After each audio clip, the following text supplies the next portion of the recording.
history of the place we are going to learn about today with this beautiful view of the beautiful province is one of the masterpieces created by Allah in the world. The world is very beautiful, and if you look at it from the point of view of all aspects, then you get to see the same heart-wrenching and heart-deceiving sights within Pakistan.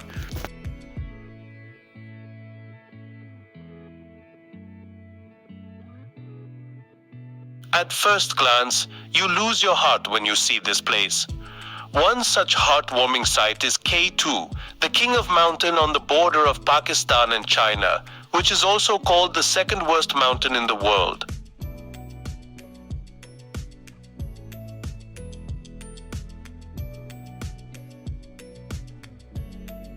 K2, at 8,611 meters, 28,251 feet, above sea level, is the second highest mountain on Earth, after Mount Everest at 8,849 meters, 29,032 feet. It lies in the Karakoram range, partially in the Gilgit-Baltistan region of Pakistan-administered Kashmir, and partially in the China-administered Trans-Karakoram tract in the Taxkorgan-Tajik Autonomous County of Xinjiang. Colonel Thomas George Montgomery of the Survey of India discovered K2 in 1856. He named it K2 because it was the second peak he measured in the Karakoram range.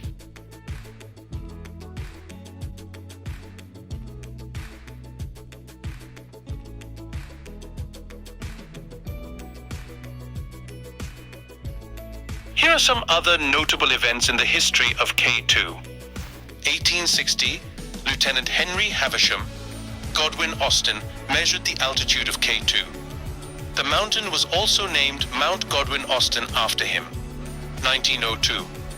The first serious attempt to climb K2 was made by a group led by Oscar Eckenstein. 1954. Achille Compagnoni and Lino Lacedelli of an Italian expedition became the first to reach the summit of K2 on July 31st. 1977. Ashraf Aman became the first Pakistani to reach the summit of K2.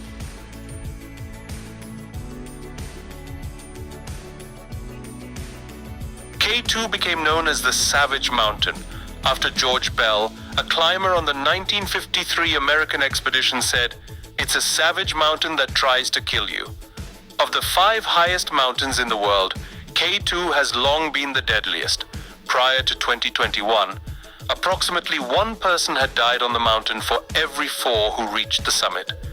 After an increase in successful attempts, as of August 2023, an estimated 800 people have summited K2, with 96 deaths during attempted climbs.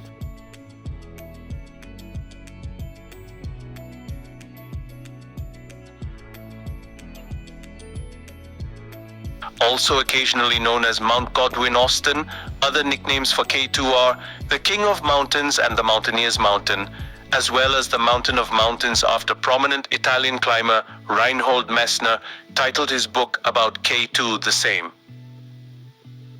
Although the summit of Everest is at a higher altitude, K2 is a more difficult and dangerous climb. This is due in part to its more northern location, where inclement weather is more common.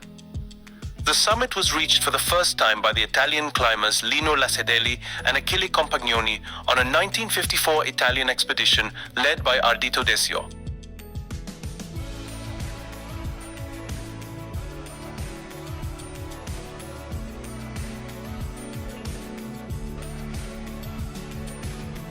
Most ascents are made during July and August, typically the warmest times of the year.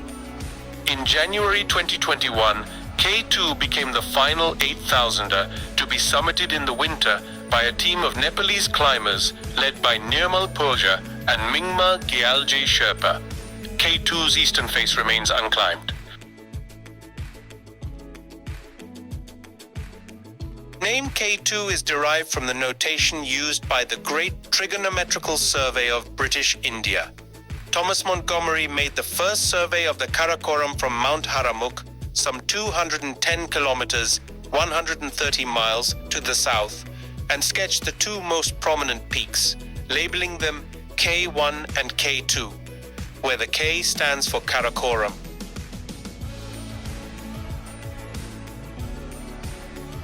With the mountain lacking a local name, the name Mount Godwin Austen was suggested in honor of Henry Godwin Austen, an early explorer of the area. While the name was rejected by the Royal Geographical Society, it was used on several maps and continues to be used occasionally. The surveyor's mark, K2, therefore continues to be the name by which the mountain is commonly known.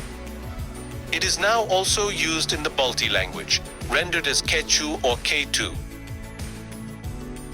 The Italian climber Fosco Marini argued in his account of the ascent of Gasherbrum that while the name of K2 owes its origin to chance, its clipped, impersonal nature is highly appropriate for such a remote and challenging mountain. He concluded that it was just the bare bones of a name, all rock and ice and storm and abyss. It makes no attempt to sound human. It is atoms and stars. It has the nakedness of the world before the first man, or of the cindered planet after the last. A 1986 expedition led by George Wallerstein made an inaccurate measurement showing that K2 was taller than Mount Everest and therefore the tallest mountain on Earth. A corrected measurement was made in 1987, but by then the claim that K2 was the tallest mountain in the world had already made it into many news reports and reference works. The first serious attempt to climb K2 was undertaken in 1902 by Oscar Eckenstein, Alistair Crowley, Jules-Jacques Guillemot, Heinrich Fannel, Victor Vesely, and Guy Knowles via the Northeast Ridge. In the early 1900s, modern transportation did not exist in the region. It took 14 days just to reach the foot of the mountain. After 5 serious and costly attempts, the team reached 6,525 meters, 21,407 feet. Although considering the difficulty of the challenge and the lack of modern climbing equipment or weatherproof fabrics, Crowley's statement that neither man nor beast was injured highlights the relative skill of the ascent. The failures were also attributed to sickness. Crowley was suffering the residual effects of malaria, a combination of questionable physical training, personality conflicts, and poor weather conditions of 68 days spent on K2. At the time, the record for the longest time spent at such an altitude, only 8 provided clear weather. The next expedition to K2 in 1909, led by Prince Luigi Amedeo, Duke of the Abruzzi, reached an elevation of around 6,250 meters, 20,510 feet, on the southeast spur, now known as the Abruzzi Spur or Abruzzi Ridge. This would eventually become part of the standard route, but was abandoned at the time due to its steepness and difficulty. After trying and failing to find a feasible alternative route on the West Ridge or the Northeast Ridge, the Duke declared that K2 would never be climbed, and the team switched its attention to Chogolisa, where the Duke came within 150 meters, 490 feet, of the summit before being driven back by a storm.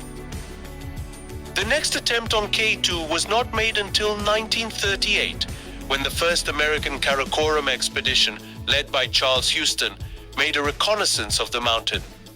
They concluded that the Abruzzi Spur was the most practical route and reached a height of around 8,000 meters, 26,000 feet, before turning back due to diminishing supplies and the threat of bad weather. The following year, the 1939 American expedition led by Fritz Weissner came within 200 meters, 660 feet, of the summit, but ended in disaster when Dudley Wolfe, Pasanki Cooley, Pasankitar, and Pinso disappeared high on the mountain. Charles Houston returned to K2 to lead the 1953 American expedition. The attempt failed after a storm pinned down the team for 10 days at 7,800 meters, 25,590 feet, during which time climber Art Gilkey became critically ill. A desperate retreat followed, during which Pete Schoening saved almost the entire team during a mass fall, known simply as the belay, and Gilkey was killed, either in an avalanche or in a deliberate attempt to avoid burdening his companions. Despite the retreat and tragic end, the expedition has been given iconic status in mountaineering history. The Gilgit Memorial was built in his memory at the mountain's foot. The 1954 Italian expedition finally succeeded in ascending to the summit of K2 via the Abruzzi Spur on the 31st of July 1954. The expedition was led by Ardito Desio, and the two climbers who reached the summit were Lino Lacedelli and Achille Compagnoni. The team included a Pakistani member, Colonel Mohammed Atta Ullah, who had been a part of the 1953 American expedition. Also on the expedition were Walter Bonatti and Pakistani Hunza Porter, Amir Mehdi, who both proved vital to the expedition's success in that they carried oxygen tanks to 8,100 meters, 26,600 feet, for Lacedelli and Compagnoni,